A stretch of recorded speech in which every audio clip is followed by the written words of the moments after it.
నమస్తే, welcome to our Telugu. Andhra Telangana ప్రాంతాలు విడిపోయి దాదాపు 12 ఏళ్ళు అవుతుంది. అంటే ఒక పుష్కర కాలం గడిచిపోయింది.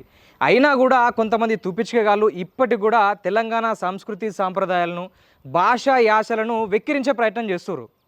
అంటే ఇది ఇక్కడున్నోడు కాదు, ఎక్కడనో కొండ మీద ఉన్నటువంటి ఒక కోతిగాడు, వేరే దేశంలో ఉన్నటువంటి వ్యక్తి. సో ఇక్కడ ఉన్నటువంటి భాషను, యాసను వెక్కిరించే ప్రయత్నం చేస్తుండు. ఎట్లా అంటే నిన్నగాక మొన్న ఒక సినిమాకు సంబంధించిన పోస్టర్ రిలీజ్ అయింది. ఆ సినిమా పేరు ఇడుపు కాగితం. అంటే తెలంగాణ ప్రాంతంలో ముఖ్యంగా విడాకులను, డైవర్స్‌ను ఇడుపు కాగితం అంటారు. దీంట్లో అర్థం కాకపోవడానికి ఏం లేదు. వీడు అర్థం కాలేదు అనే విషయము ఆ యాసను, భాషను తక్కువ చేసి చూడడానికి చూపించే ప్రయత్నం తప్పించి అర్థం కాకపోవడం కాదు. అర్థం కాకపోవడానికి దాంట్లో ఏముంది? ఇడుపు కాగితం అంటే ఏంది? ఇద్దరు విడిపోయేటప్పుడు రాసుకునే కాగితమే విడుపు కాగితం. విడాకులు, డైవర్స్. ఇప్పుడు అంటే ఎప్పుడైతే ఈ తెలంగాణ రాష్ట్రం ఫార్మేషన్ కాకముందు ఈ తెలంగాణ యాసను, భాషను తొక్కివేయడానికి ఏదైతే ప్రయత్నం జరిగిందో, మళ్ళీ ఇప్పుడు కొంతమంది మాత్రమే, అంటే ఎవడో ఒకడనా అని చెప్పేసి అందరిని అనడం కాదు. ఇలాంటి ఒక ప్రత్యేకమైనటువంటి వ్యక్తులు ప్రాంతీయ విభేదాన్ని సృష్టిస్తూ రెండు ప్రాంతాల మధ్య విద్వేషాలు సృష్టించే విధంగా చేసే కొంతమంది వ్యక్తులు మాత్రమే. ఇప్పుడు మొన్న పుష్ప సినిమా వచ్చింది. ఆ పుష్ప సినిమాలో పూర్తి స్థాయిలో చిత్తూరు యాక్సెంట్ ఉంటుంది.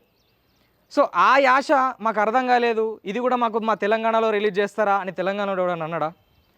ఏదైతే అంతకుముందు మొన్న పెద్ది సినిమా రిలీజ్ అయింది. పెద్ది సినిమాలో పూర్తిగా ఈ ఉత్తరాంధ్రకు సంబంధించినటువంటి యాస ఉంటుంది. వేరే వేరే సినిమాలో తూర్పుగోదావరి, పశ్చిమ గోదావరి, శ్రీకాకుళంకి సంబంధించినటువంటి యాక్సెంట్లు ఉంటాయి. అంటే కొన్ని పదాలు మాత్రం అర్థం కాగనంత మాత్రాన ఇది మాకు అర్థమైతే లేదు, సబ్ టైటిల్స్ వేస్తారా, మా తెలంగాణలో మా తెలుగులో డబ్ చేస్తారా అని వాళ్ళు అడగలే. అంతేందుకు, ఇప్పుడు మొన్న ఏదైతే బలగం అనే ఒక సినిమా రిలీజ్ అయింది, అది కూడా పూర్తి స్థాయిలో తెలంగాణ ప్రాంతీయ సినిమా. ఇక్కడ జరుగుతున్నటువంటి సంఘటనల ఆధారంగా, ఇక్కడ ఉండే రిలేషన్స్, కుటుంబాల నేపథ్యం ఆధారంగా రూపొందించిన చిత్రం. అది విపరీతమైనటువంటి హిట్ అయింది. చాలామంది ప్రేక్షకులు, అంటే ఆంధ్ర ప్రాంతంలోనే కాదు, రాయలసీమ కాదు, మిగతా ఎంతో కొంత తెలుగు వచ్చినటువంటి కన్నడ, తమిళ ప్రేక్షకులు కూడా దాన్ని ఆదరించారు.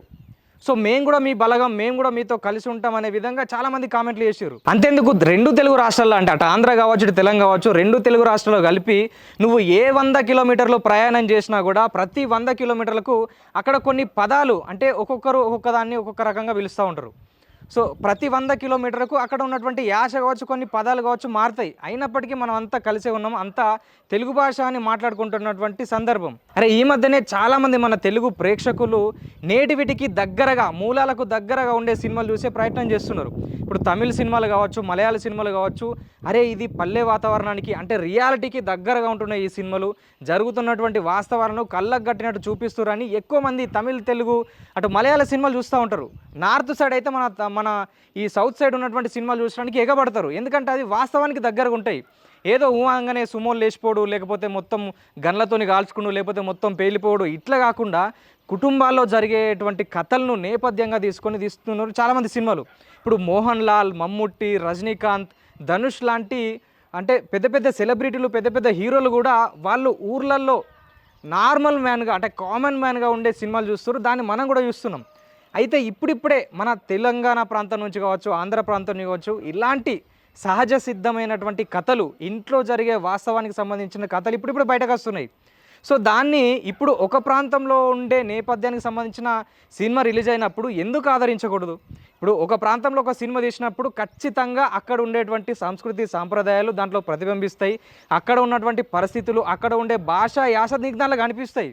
అంతంత మాత్రాన నువ్వు ఆ భాష మాది కాదు, ఈ యాక్సెంట్ మాది కాదు, మీది దాంట్లో డబ్బింగ్ చేస్తారా అంటే, ఇప్పుడు వేరే వేరే సినిమాలు, ఇప్పుడు తంగల్ అనే ఒక టైటిల్ ఉంది.